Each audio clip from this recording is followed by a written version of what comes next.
Hey friends, it seems to me that all too often I'm the bearer of bad news, and it's become kind of a trademark on my website sometimes. I should say on my channel. And tonight, I'm just going to tell you up front, is going to be probably, I'm thinking back, and this is,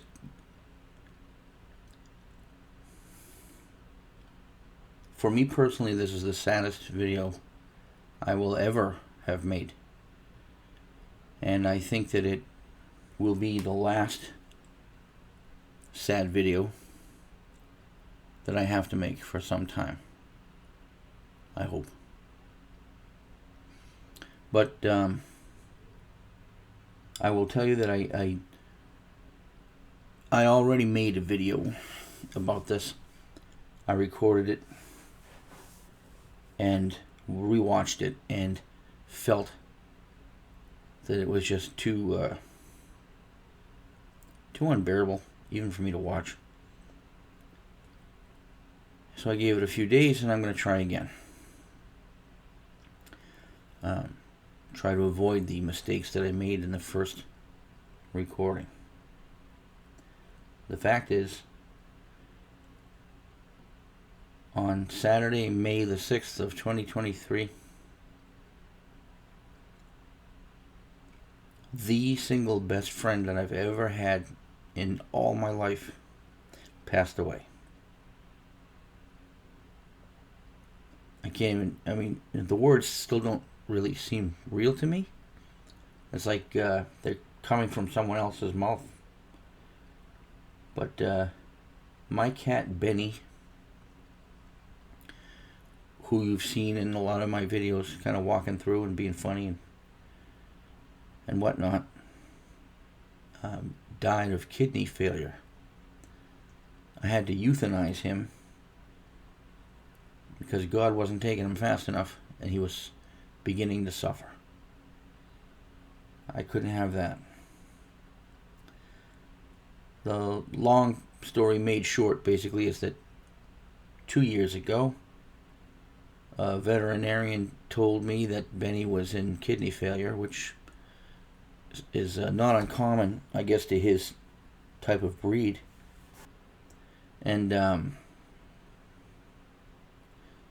they said, some cats can live with that for years, but you have to keep them on a special diet and watch out, how much protein they get, and watch their habits, monitor them at all times. And if they were an outdoor cat, you try to keep them indoors now. Well, for the whole 14 and a half years of Benny's life, he was an indoor cat, with the exception of the first 6 months of his life. He lived every single day of his life right here in this apartment. So more so than my own home was this Benny's home.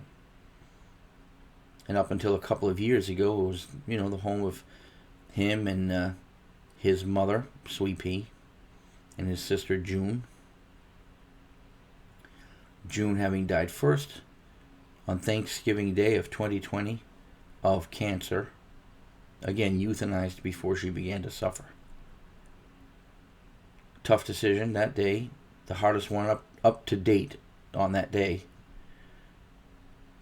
But I had to do it. I couldn't see that beautiful thing enter into a lifetime of suffering, and they told me that she was really just weeks away from the onset of the pain because she had nodules all over her body, as evidenced through ultrasound and other testing.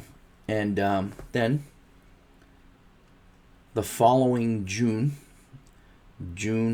of 2021, Swee'Pea, her mother, had some sort of systemic organ collapse We never really did find out what it was. We knew that she had renal problems, but she wasn't that advanced that we knew of. And one day she just started to look really, really sick, and we couldn't really figure out why, and advanced so quickly that the vet took one look at her and said, the testing we'd need to do to figure out what this is, probably we wouldn't even get the results by the time this cat dies. Look at her. She's just wasting away. And she was obviously in pain, and she was crying. In fact, on the last day of her life, she lost the use of her rear legs. She tried to hop down from this table, in fact, right over there, before I could catch her. And she landed badly, and she never took another step again. She dragged herself about maybe 3 or 4 feet towards the bathroom that way, and just laid on the rug and began to cry. And it was a pleading cry. I'd never heard anything like that come out of her before. So she went in that day and was euthanized. And I thought, I've lost my girls. Both of them are gone now. And it's just me and Benny. And I thought, I don't know that I've ever really defined my relationship with just me and Benny. 2 guys with attitudes sharing the same living space. But I found out very quickly after the passing of Swee'Pea that Benny and I were very good together alone, without the distraction of his mom or sister around. Benny became more himself. He became more of an independent thinker, and I began to see little behaviors of his that I'd never noticed before, that really were interrupted by the other 2 a lot. He liked to watch birds out the window, whereas the other 2 didn't really care that much. June would notice them. Swee'Pea never cared at all. Benny would watch him, but because the other cats were around and they weren't doing it much, he didn't really make a habit out of it. But after the 2 of them were gone, he began to do it. He began to sit in the windowsill and really watch those birds, because there was nobody to get his attention or fight with him, or,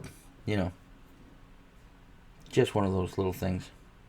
Anyway, as the time progressed, Benny and I realized that we had a very close relationship. In fact, it almost instantly morphed into something that had always been there and I'd never noticed. And I realized that in every action of my every day, whatever I was doing, Benny was there. He was involved in everything. And that really became, once he was the only cat in the house, there was nothing I did that he didn't get involved in. If he heard the water running in the kitchen, he'd run into the kitchen, because he knew that generally meant food was coming or something, or cooking was about to happen. If I went in the bathroom, I live alone, I don't bother closing the bathroom door. Benny would run in there and get up on the sink and want to be petted and talked to. Even when I was washing my hands in the sink, I had to reach around him because he just wanted to be in front of me. And then, many little quirks like that. Whether I was typing on the computer, talking on the phone, even watching TV, he had to be, the center of my attention. He would, even when I was working in there, he'd come in and he'd put his little paw up on my leg, even while I was talking to customers on the phone. And he had always had that pleading look on his face that said, "Is it my turn now? Is it us now? Just, can you come out now and just be with me?"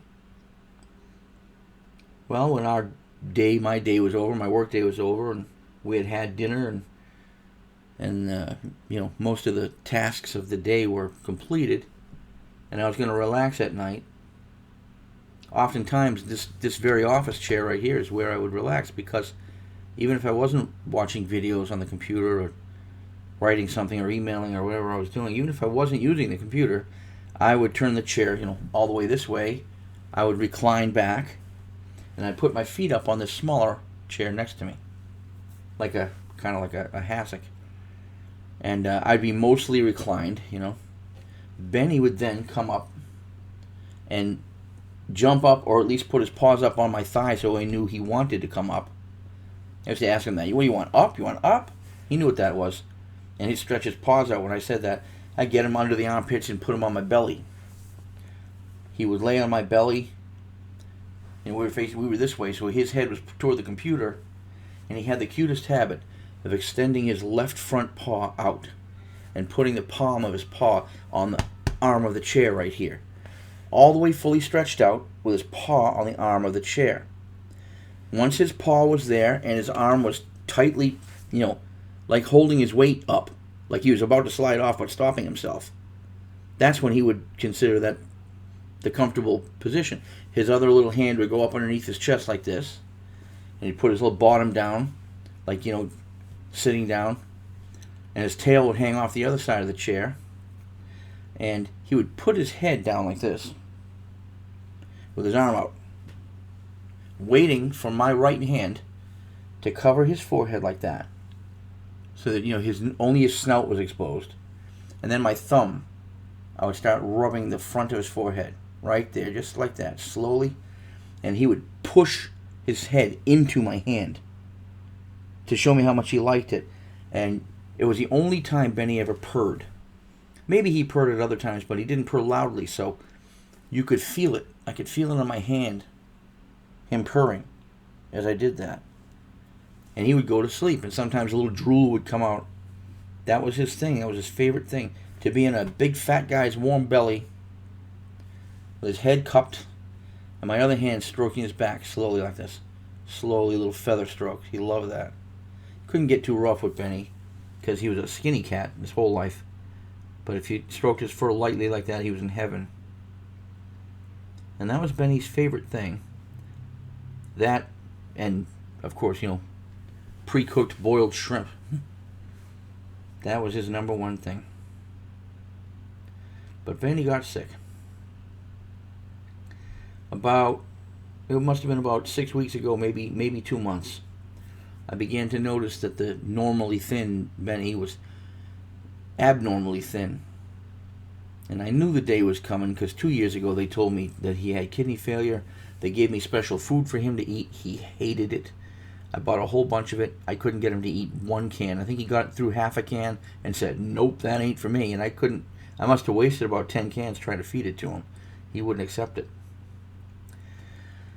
So the vet said, it's imperative that this guy gain some weight. His weight is way down. So they prescribed that food. They gave me some stuff to rub on his ear. He said that would make him hungry. I said, how does that work? And the vet literally said to me, we don't really know.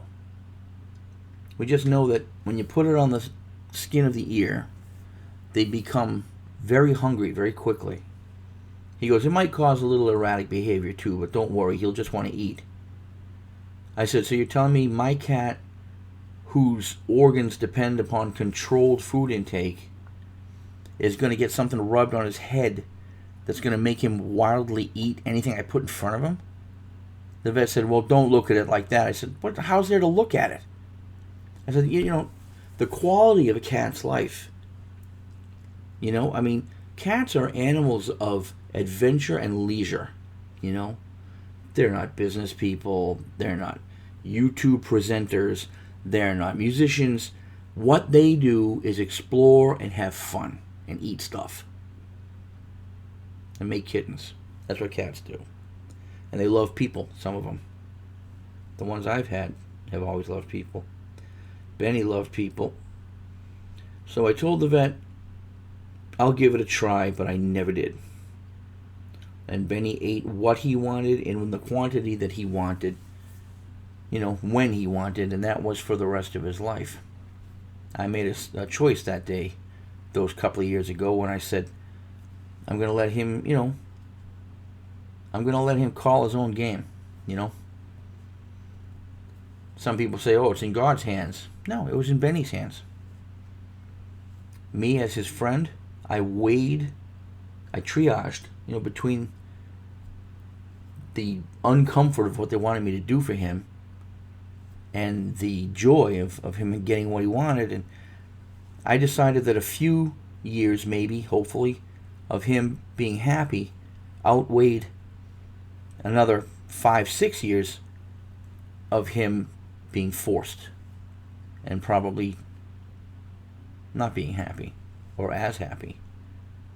I just couldn't see it for him. So anyway, come to 2 months ago, I said, this cat's really skinny, man. 1 week after I first noticed it, it was noticeably worse. And his habits began to change. Strange little things. The skin under his paw pads had become brittle. His nose had become brittle. He was dehydrating. His eyes began to sink in. He spent a lot of time at the water dish drinking and drinking. I'd seen this before. His mother. She literally slept with her nose in the water dish. And she would take a little lick of water every few seconds all day and go to the litter box. And you know what came out of her and what's coming out of Benny now? Just water. Not even urine. You couldn't smell it. It had no color. It was just water. Anything he drank right out in the litter box was not benefiting his body in any way. It wasn't even wetting his mouth, which began to dry. And with a dry mouth comes an infection sometimes, and he got one. It was terrible. It was terrible. It discolored his lips on the top and bottom, and even began to work its way down the skin of his chin. This discoloring, I don't know how to put it. It was like a brownish, and his fur all right there was white. But he looked like he had some kind of clown makeup on. And I tried to gently go over and see if I could wipe it off. You couldn't. It wasn't. It was a stain. It was some kind of, I don't know if it was cell plasma or something drying into his fur, but it never went away. And he stopped wanting to be on my belly, and he stopped wanting to get up on things or visit me in the bathroom or get on this table, or he stopped wanting to do anything except drink a little water, take a few bites of food, which he did right up until the last day, and then go find a dark corner to curl up in. That wasn't my Benny. And I would go to him, and when I petted him gently and talked to him softly, you know, his eyes would close and he would relax a little. But as soon as I was away from him, that same, you know, despondent giving up pose would come back. You know, the head just goes. Many of you have seen that in your cats or other people's cats. The thought of such a loving, beautiful little animal being in that condition started wearing on my heart. And after a month of watching it get to that point, up to about 1 month ago, I took him to the vet again. This time I had a lady vet, and she said, Benny's baseline weight when you brought him here 2 years ago was 15.4 pounds, and we thought that that was a little thin for him. He probably should have been about 18, even up to 20 pounds. He's a big cat, a long, tall cat. He should have weighed more. But we thought, well, you know, he's just one of those cats. Maybe he's got a high metabolism and stays thin. She says, we just put him on the scale now. Benny weighs 7 pounds. Just hearing that number, I mean, I knew he was thin and I knew he was emaciated, but less than half of his too thin weight already? She said to me, Larry, you know, I don't give people advice on how to handle their cats, but, you know, except for how to treat them for what they brought them here for. She goes, I won't give you advice, but I will say this to you. Be his friend. Be his friend today. Look at him. He needs his friend to do his thinking for him right now. And I knew what she was saying. I said, Doc, look. It's Friday. Can we bring him home and try anything, something, just to make him feel better and see if he has a couple of days left? I just wasn't ready, you know. And Benny still wanted to get up and move a little bit, stiffly, But he wanted to. He wanted to move. I said, I'm not ready today. I can't do it. She said, all right, let's try this. And she gave me a saline bag with the tubing and a set of needles for subcutaneous fluid. She showed me how to do it. She goes, it doesn't hurt him. Just, tent up the fur in the back and put the needle under and give him about 50 milliliters every other day as long as he holds on. See if it helps him feel any better.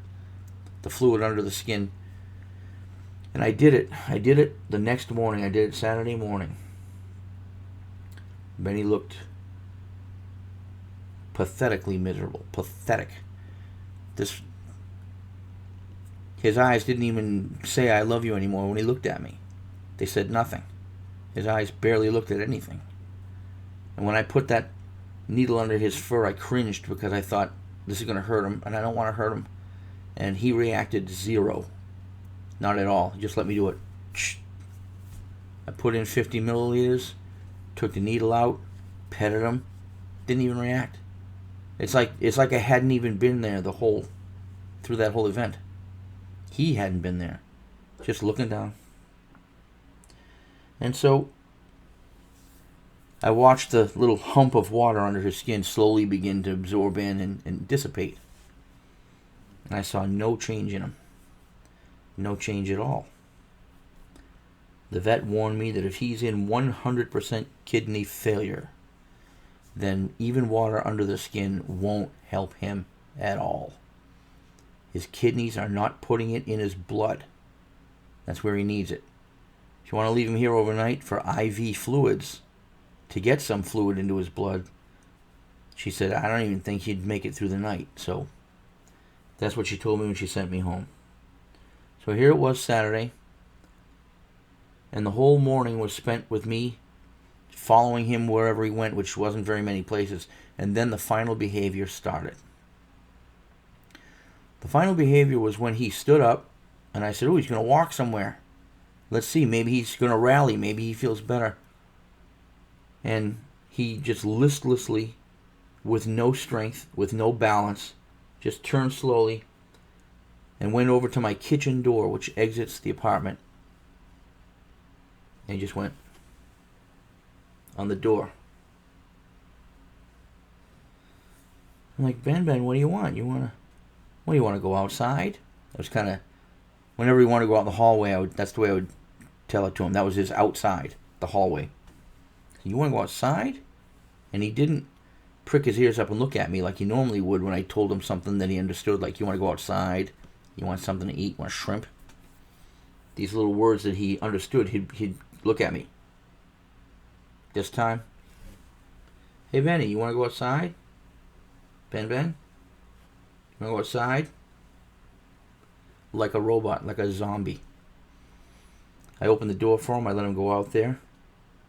He walked a couple of steps up to the opposite wall from my door, about 5 feet away from my door.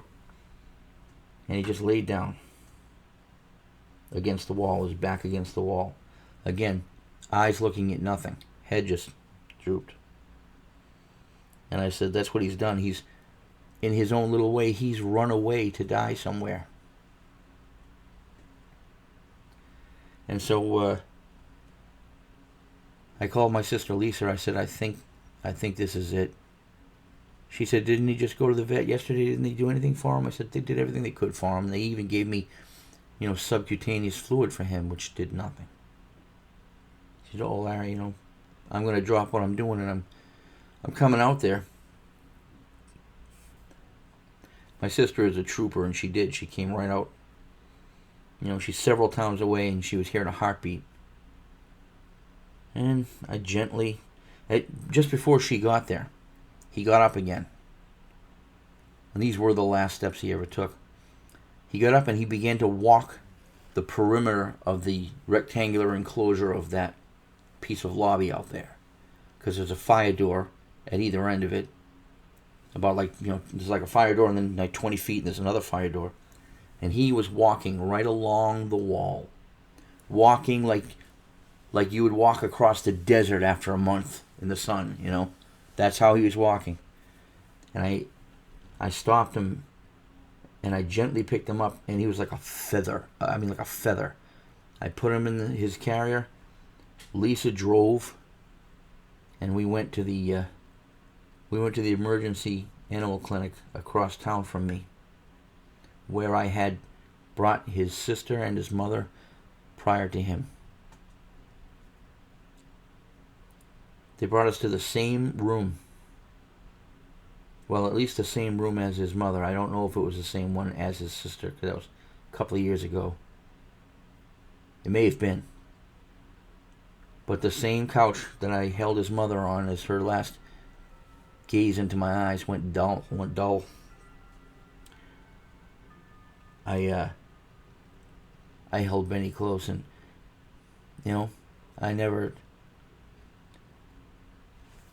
I'm a cat loving person, and I make no bones about treating them like babies. And I told even Benny, my big male cat, every single day how much I loved him. Every time I was petting him, feeding him, anything, I was talking in his ear. Benny, I love you. I love you. He loved to hear that. As far as I know, he thought his name was I love you. Every day I told him so many times, but I probably told him more times in a whisper in that little room on that couch than I've ever told him. And you say all the things that seem appropriate at the moment. My sister's largely silent but crying. She's very intelligent. She's smarter than I am. She probably knew a lot of things to say that she would have said, but this was our moment, me and Benny, and she let it be our moment. And the vet, this lady was pretty good. She gave him the sedative to keep him from wanting to squirm out of the little blanket that they had him wrapped in. And he was groggy, but he was anyway. Before she'd given him anything, he wasn't ready to move. But she says, this is kind of necessary. This is the first step, and then I'll leave you two alone for as long as you want to be alone. And when ready, just knock on this door. So Lisa and I said our final farewells to him. Lisa knocked on the door, or one of us, I don't know. Maybe the vet came in and asked if we were ready. I don't remember, but she came in. She says, this syringe is the final syringe, and he's got an IV in his arm, and so you don't have to see it because it's under the blanket. She goes, but you just give me the nod when you're ready. And she was kind enough to let me cry and say as many sweet things to my best friend as I could fit in the time that I had. Must have been another, 5-10 minutes. And his little head was right here. And that tiny little body, now all thin and emaciated, was right there. And when I thought the time was right and he was truly sleeping, his eyes were closed and he was breathing regularly, I knew he was asleep then. I said, do it now. I do it now before I change my mind. And those vets are very efficient, and she quickly did it. I couldn't even sense her doing it, but I felt Benny stop breathing. And she just looked at me. She was a very, very respectful lady, young woman. Just looked in my eyes, and she's like, you want some time with him still? I said, yeah. I held him for another 15 minutes. But before she walked out of the room, put on the stethoscope and listened to his heart. She just looked at me. She said, he's passed. And I know. And I held him, and with all the will of my soul, I wanted his little soul to pass through mine. If that's possible. And the lady finally came in about 15 minutes later. Wasn't the vet, it was a different lady, an assistant, another young girl. And she said, would you like me to take him now? I said, yeah, I think you better. And I just gave him one more kiss on the head, and I let him go. And that moment was the end. And this is no exaggeration. That moment was the end of 58 contiguous years of having a cat or cats or pets. For the first moment in 58 years, I was not a pet owner anymore. I had no little friends living with me anymore. I had no one in my house to tell that I love them. And I've been so weird ever since. That happened on May the 6th, 2023, and Benny's final breath was taken at 6:59 p.m. Eastern Time, be precise. He would have been 15 years old on September 30th at 11 p.m. A little after, like 11:30. Keep track of these things, you know. And that was this past Saturday, and today is Wednesday. It's Wednesday night. It's getting late, in fact. I made a video before this one and decided not to use it. It was too difficult and it was too soon. I needed a few days to feel normal. And I'm obviously making this video for my own benefit to, I don't want to say vent. Venting is pointless. Yeah, it has a reason, but it's a release of something. I don't want to vent. I want to share. And I don't mean in the new age, psychiatric sofa sense of the word share that everybody uses now. I mean, I wanted literally to share what an absolute joy it has been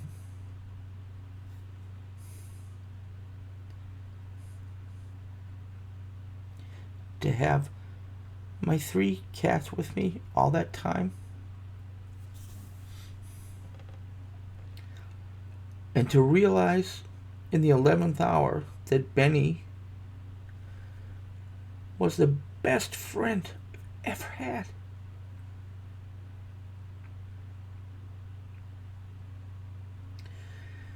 You, my personal friends, will be watching this. Probably. I know some of you do, and some of you pretend that you don't. I know about you. Don't take it that kind of personally. You guys are my guys, my comrades, my friends out there. You are even my confidants. But Benny was just part of me. I wasn't Benny's dad or Benny's brother or, roommate even. Benny and I were kind of one and the same. Whatever I was doing, I knew exactly what Benny was doing and where he was doing it and why he was doing it and what he was going to do. And I was seldom wrong about that. I knew what he loved, and I knew what he didn't like very much, and I knew what he absolutely hated. And we got mad at each other sometimes. But without that, you can't appreciate the better days. And I realized once he was gone that, wow, what a hole in my life. I loved them all. I really did. And I didn't know how I was going to get through the next day when I lost one of them. But Benny represents so many things. He was the closest, the most familiar, the most home feeling little soul that I've ever known. And to not be able to take care of him anymore, to wonder if he actually did go somewhere, I don't know. I'm a spiritual seeker. I don't know shit about that stuff. I seek, I ask, I beg sometimes. But to picture some rainbow-covered field full of mice is nice when you're a 9-year-old little girl, maybe, but I'm wondering, I'm wondering large questions, and Benny was part of those large questions. Does your beautiful, intelligent little cat contribute to the Akashic record? He must if he affects me like this. I think I do. I think we all do. There's a record somewhere. We may not have access to it. But did Benny contribute to that? How could someone who brought me so much happiness throughout his entire life in this little apartment, never leaving it except to go to the vet, how could someone who could live here and make a life out of that with nothing but a couple of windows, a little catnip, not much at that, and a little food for entertainment? And we're talking about a cat who didn't like noise, and I'm a musician. It was sugar and spice, man. It was salty and sweet. And that made it all the better. I don't know where my Benny is right now, just no more than I know where June or Swee'Pea are. And I don't know if I'm wishing that they are together now, if that even makes sense. So you see, it's bigger than just missing my kitty. It's missing my little extension of my soul. Well, that was the news. I lost my best friend, Benny. One of the 3 reasons why we were called the PipeCat channel. And I'll keep the name on the channel in memoriam to them. Even though I seldom smoke pipes anymore and I have no cats.